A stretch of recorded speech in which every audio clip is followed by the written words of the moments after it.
அனைவருக்கும் வணக்கம். இன்னைக்கு நாம் புதுமைப்பித்தன் அவர்கள் எழுதிய பொன்னகரம் என்னும் சிறுகதையை பற்றி பார்க்கலாம்.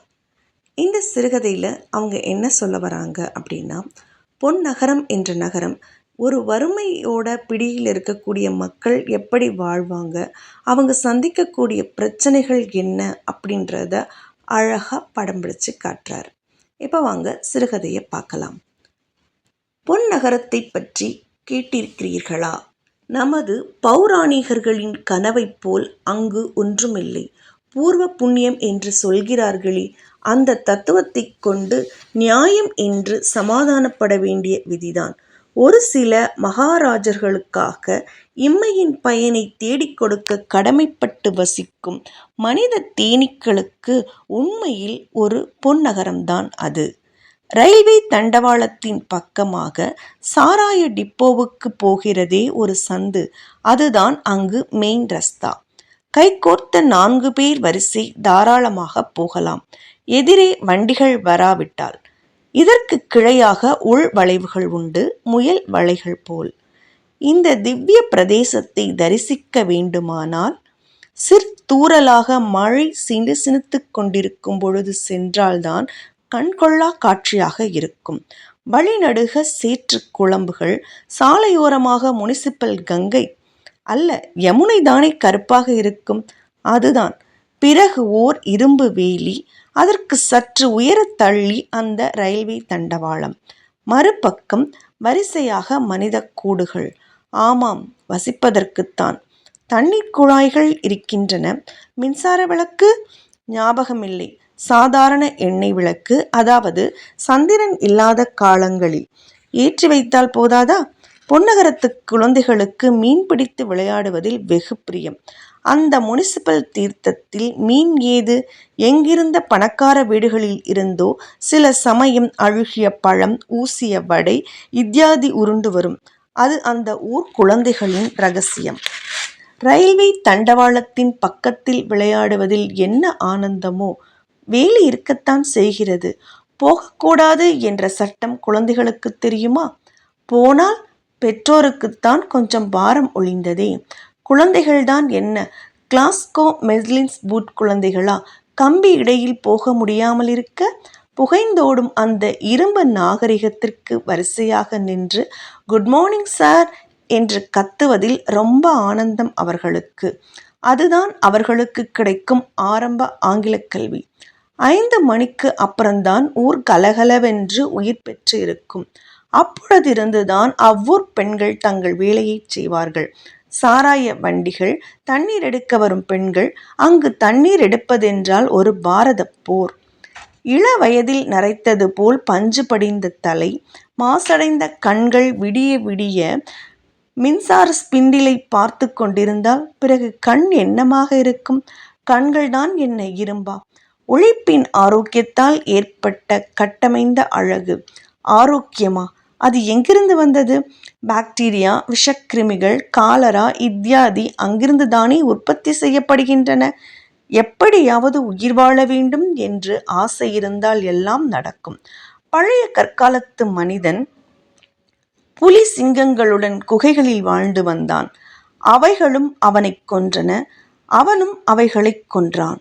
அதற்காக வலிமையற்று வம்சத்தை விருத்தி செய்யாமல் செத்தொழிந்தா போனான். வாழ்க்கையே ஒரு பெரிய வேட்டை. அதற்கென்ன? கழுத்தில் ஒரு கருப்பு கயிறு, வாழ்க்கை தொழுவின் அறிகுறி. அதை பற்றி அங்கு அதிக கவலை இல்லை. அது வேறு உலகம். ஐயா, அதன் தர்மங்களும் வேறு. அம்மாளு ஒரு மெல் கூலி. வயது 20 அல்லது 22ற்கு மேல் போகாது. புருஷன் ஜட்கா வைத்திருக்கிறான். சொந்த வண்டிதான். அம்மாளு முருகேசன், அவன் தாயார், தம்பி முருகேசன், குதிரை. ஆக 5 பேர் சேர்ந்து அவர்கள் குடும்பம். இருவருடைய வரும்படியில்தான் அவர்கள் சாப்பாடு, குதிரை உட்பட. வீட்டு வாடகை, போலீஸ் மாமூல், முருகேசன் தம்பி திருட்டுத்தனமாக கஞ்சா அடிக்க காசு, எல்லாம் இதற்குள்தான். எல்லோரும் ஏகதேச குடியர்கள்தான். டல் சீசனில் பசியை மறக்க வேறு வழி? பசி, ஐயா பசி. பசி வந்திட 10ம் பறந்து போம் என்று வெகு ஒய்யாரமாக உடம்பில் பிடிக்காமல் பாடுகிறீரே, அங்கு நீர் ஒரு நாள் இருந்தால் உமக்கு அடிவயிற்றிலிருந்து வரும் அதன் அர்த்தம். அன்று முருகேசனுக்கு குஷி. அவனும் அவன் குதிரையும் தண்ணி போட்டுவிட்டு ரேஸ் விட்டார்கள். வண்டி டோக்கர் அடித்தது. ஏரிக்கால் ஒடிந்தது. குதிரைக்கு பலமான காயம். முருகேசனுக்கு ஊமையடி. வீட்டில் கொண்டு வந்து போடும் பொழுது பேச்சு மூச்சில்லை. நல்ல காலம் குடித்திருந்தான். இந்த மாதிரி வலி தெரியாமலாவது கிடக்க. வீக்கத்திற்கு எண்ணத்தையோ அரைத்து பூசினாள் அம்மாளு. அப்பொழுதுதான் சற்று பேசினான். அவனுக்கு பால் கஞ்சி வேண்டுமாம். அம்மாளுக்கு கூலி போட இன்னும் 2 நாள் இருக்கிறது. வீட்டில் காசேது? அம்மாளு தண்ணீர் எடுக்க வருகிறாள். கும் இருட்டு. பஞ்சாங்கத்தின்படி இன்றைக்கு சந்திரன் வர வேண்டும். ஆனால் அது மேகத்தில் மறைந்து கொண்டால் முனிசிபாலிட்டி என்ன செய்ய முடியும்? எப்பொழுதும் போல் இறைச்சல்தான். ஒரு வார தண்ணீர் பிடித்தாய் விட்டது. திரும்பி வருகிறாள். சந்தின் பக்கத்தில் ஒருவன். அம்மாளுவின் மேல் ரொம்ப நாளாக கண் வைத்திருந்தவன். இருவரும் இருளில் மறைகிறார்கள். அம்மாளு 3/4 ரூபாய் சம்பாதித்து விட்டாள். ஆம், புருஷனுக்கு பால் கஞ்சி மார்க்கத்தான். என்னமோ கற்பு கற்பு என்று கதைக்கிறீர்களே, இதுதான் ஐயா பொன்னகரம். பொன்னகரம் அப்படின்ற இந்த கதையில் புதுமைப்பித்தன் அவர்கள் ஒரு நகரத்தில் வறுமையில் இருக்கக்கூடியவங்க எந்த மாதிரி சூழலில் இருப்பாங்க, அதாவது குழந்தைகள் பற்றி அந்த குழந்தைகளுக்கு ஏதாவது ஆபத்து வந்தால் கூட பெற்றோருக்கு பரவாயில்ல அப்படின்ற அளவுக்கு அவங்க வறுமையின் பிடியில் இருக்கிறாங்க அப்படின்றத அழகாக சொல்கிறாங்க. அதுவும் ஒருத்தருடைய வருமானத்தை பற்றி மட்டுமே வாழ்ந்துட்டு இருக்கக்கூடிய குடும்பத்தில் அந்த கணவனுக்கு அடிபட்டு போயிடுது. அவனால் அதுக்கு மேலே வேலைக்கு போக முடியாத சூழல் வரும்போது அவனுக்கு கஞ்சி காய்ச்சி கொடுக்கறதுக்காக அந்த மனைவி தன்னுடைய 3/4 ரூபாய் சம்பாதிக்கிறதுக்காக தன்னையே இழக்கிறதாக சொல்கிறாங்க. அந்த கடைசி ஒரே வார்த்தையில் சொல்லிடுறாங்க, என்னமோ கற்பு கற்பு என்று கதைக்கிறீர்களே, இதுதான் ஐயா பொன்னகரம். அப்போ பொன்னகரத்தினுடைய கற்பு என்பது என்ன? அடுத்த வேளை சோத்துக்காக அவங்களுக்கு என்ன கிடைக்குமோ அதை தான் அவங்க பெற்று வாழ வேண்டிய சூழலில் இருக்காங்க அப்படின்றத இந்த கதையில் தெளிவாக எடுத்து சொல்கிறாங்க புதுமைப்பித்தன் அவர்கள். இந்த பதிவு உங்களுக்கு பிடிச்சிருந்ததுன்னா லைக் பண்ணுங்கள், கமெண்ட் பண்ணுங்கள் அண்ட் ஷேர் பண்ணுங்கள். நன்றி, வணக்கம்.